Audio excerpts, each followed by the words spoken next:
السلام علیکم دوستو، ہماری آج کی اس ویڈیو کا عنوان ہے یو اے ای کے بعد باقی عرب ممالک بھی کریں گے اسرائیل کو تسلیم، اب ہوں گی مسلم دنیا کی نظریں پاکستان پر۔ دوستو، آج کی ویڈیو میں آگے بڑھنے سے پہلے میں اپنے تمام ناظرین سے گزارش کروں گا کہ آپ ایک بار علامہ اقبال کے شکوہ اور جواب شکوہ کو ضرور پڑھیے گا، کیونکہ ان دونوں کو پڑھنے کے بعد آپ کو ایسا لگے گا کہ جس طرح کے ہمارے ملک کی حالات، ہمارے میڈیا پر چل رہے معاملات ایسے ہی جیسے بالکل علامہ صاحب نے فرمائے ہیں۔ ان میں سے چند ایک اشعار ہم آج کی اس ویڈیو میں شامل کریں گے۔ جو مسلمان تھا اللہ کا سودائی تھا، کبھی محبوب تمہارا یہی ہر جائی تھا۔ یو اے ای نے کھلے لفظوں میں اسرائیل کو تسلیم کرنے کا اعلان کر دیا ہے۔ امت مسلمہ کو دھوکہ دیا گیا ہے۔ تقریباً 6 ممالک اندر کھاتے اسرائیل کو تسلیم کر چکے ہیں، مگر ان میں سے صرف ابھی تک یو اے ای نے اعلان کیا ہے۔ سب سے آخر پر سعودی عرب تسلیم کرے گا۔ وضع میں تم ہو نصارہ تو تمدن میں ہنود، یہ ہے وہ مسلمان جنہیں دیکھ کر شرمائیں یہود۔ علامہ صاحب کی شاعری ان پر بالکل فٹ بیٹھتی ہے۔ ڈونلڈ ٹرمپ، نیتن یاہو، شیخ محمد بن زید اور یو اے ای کے ڈپٹی سپریم کمانڈر ملاقات میں معاملات طے کرنے کے بعد مکمل طور پر ایک دوسرے سے مطمئن ہیں۔ اسے یہ لوگ ہسٹوریکل بریک تھرو کہہ رہے ہیں۔ یہ دراصل امت مسلمہ کی پیٹھ میں چھرا گھونپا گیا ہے۔ اب امت کو ایک جھوٹا دلاسا دیں گے کہ اسرائیل انیکسیشن کرنے جا رہا تھا اور ہم نے ان کے ساتھ معاملات بحال کر کے اس معاملے کو روک دیا ہے۔ محمد بن سلمان ہمیں دھمکیاں دے، ہمارے ورکرز کو نکالنے کی باتیں کرے۔ اسرائیل نے دبے لفظوں میں یہ پیغام دیا ہے کہ جو مسلم ممالک کو لیڈ کر رہے تھے وہ آج میرے ہاتھوں میں ہیں، تم بھی بہتری چاہتے ہو تو ہمیں تسلیم کر لو۔ دراصل یہ پیغام پاکستان کے لیے تھا۔ یہاں پر مجھے ایک بار پھر علامہ اقبال کی یاد آ گئی۔ علامہ صاحب فرماتے ہیں، جن کو آتا نہیں دنیا میں کوئی فن تم ہو، نہیں جس کو پروائے نشیمن تم ہو۔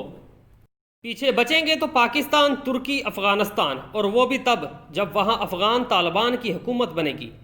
ملیشیا اور ایران بھی ساتھ ہو سکتے ہیں۔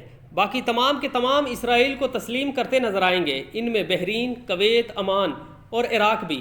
قطر ابھی اس دوڑ میں شامل نہیں۔ امت کا شرازہ تب بکھرا جب خلافت عثمانیہ ختم ہوئی، اس کے بعد قیام اسرائیل پر۔ آج تیسری دفعہ پھر امت کو ٹوٹتا دیکھ کر دل خون کے آنسو رو رہا ہے۔ ان عرب ممالک میں براہ راست موساد کے اب ایجنٹ بھی گھوما کریں گے۔ اصل اسرائیل نے پہلے سعودی عرب پر دباؤ ڈالا تھا کہ پہلے سعودی عرب اسرائیل کو تسلیم کرے، مگر سعودی عرب پر تنقید نہ ہو اس لیے ایک معاہدہ طے پایا جس کے مطابق سعودی عرب باقی تمام عرب ممالک کے بعد اسرائیل کو تسلیم کرے گا۔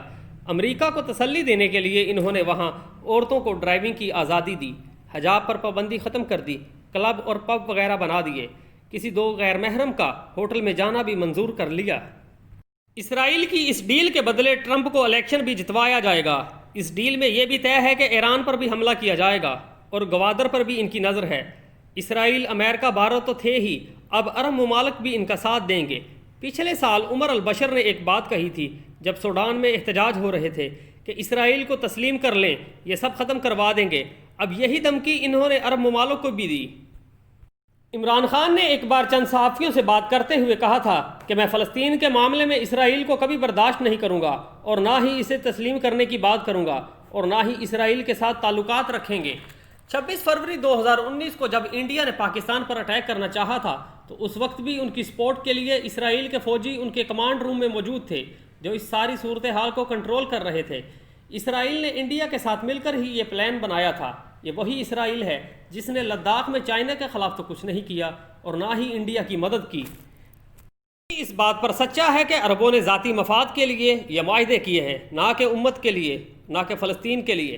ترکی، ملیشیا، ایران کی طرف سے رد عمل ظاہر ہوئے ہیں، مگر پاکستان کی طرف سے کسی قسم کی خاص مذمت نہیں ہوئی۔ پاکستان ترکی کی طرح کھل کر نہیں کہہ سکتا کیونکہ 10 لاکھ لوگوں کے روزگار کا بھی مسئلہ ہے۔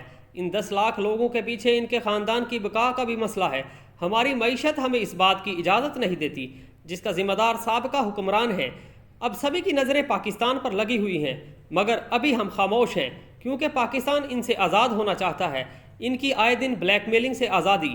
پاکستان نے پہلی مرتبہ امریکہ کو انکار کیا، پہلی مرتبہ سعودی عرب کو براہ راست جواب دیا کہ آپ ہمیں کھو دیں گے۔ دوستو، آپ کو آنے والے دنوں میں پاکستان میں اسرائیل کو تسلیم کروانے کے لیے ایک کمپین لانچ ہوتی نظر آئے گی۔ بہت سے صحافی آپ کو اس پر پروگرام کرتے بھی نظر آئیں گے۔ اینٹی ایران لوبی سعودی عرب کے حق میں بولتی نظر آئے گی۔ اب کہاں گئے وہ نام نہاد علماء جو عمران خان کو یہودی ایجنٹ کہتے تھے؟ اب کیوں نہیں بولتے ان اربوں کے خلاف؟ کیونکہ ان کے فنڈز بند ہو جائیں گے۔ کیوں نہیں اٹھتے یہ علماء؟ ان اربوں کو کیوں نہیں غیرت یاد دلاتے کہ بھائی اپنے فنڈز اپنے پاس رکھو، ہمیں نہیں چاہیے تمہارا یہ چندہ؟ اور ان اربوں کی بھی وہ لمبی لمبی دعائیں، اللہ فلسطین کو آزادی دے دے، اللہ مجاہدین کی ہر جگہ مدد فرما، اللہ مسلمانوں پر رحم فرما۔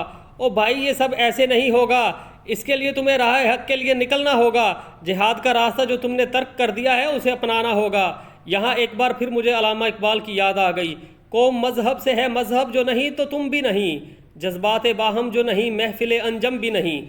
دوستو مزید اپڈیٹس کے لیے ہمارے چینل کو سبسکرائب کریں۔